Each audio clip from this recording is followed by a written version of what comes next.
Let's talk about how even really smart, emotionally aware people get trapped in the crazy making dynamics, especially those that are in unhealthy relationship, toxic work environments, or family systems.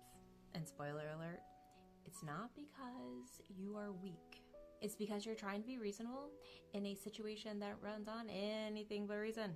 And it is a spiral, and here's how the spiral usually starts. Someone says something manipulative, guilt-tripping, or just flat out irrational, but it's a request, and your first instinct is to say, hey, let's be calm, let's respond with logic, let's go ahead and take care of this problem.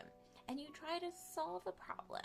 You clearly and respectfully hoping that this response is going to show your rationality and diffuse the situation. But the truth is, logic doesn't work on someone who's just not operating in good faith and with logic. And kindness does not fix control. And explaining yourself does not protect you from being manipulated.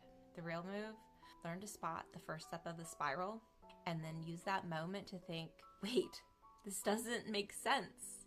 And that can be your cue to implement your boundaries by taking a pause and just setting that boundary.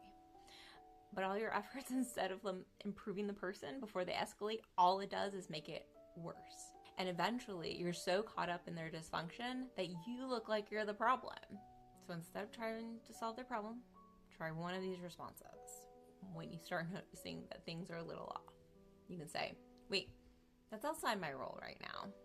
Or, I'm not part of that dynamic. Or, I've already done my part. Or the best one is, just no. And the goal isn't to make them stop being crazy. It's to stop you from getting pulled into the crazy. You're not the problem. You just got sucked into that spiral. And if you've been stuck in one of these cycles before, you're not alone. And it takes patience and practice with yourself and your boundaries, because your boundaries are stronger than your people pleasing. But you can exit the spiral as soon as you notice it. And when you do, and you're exited, it's that peace that is there for you on the other side. And if this hits home, you're not alone, you're not broken, you're just waking up, and that's a good thing.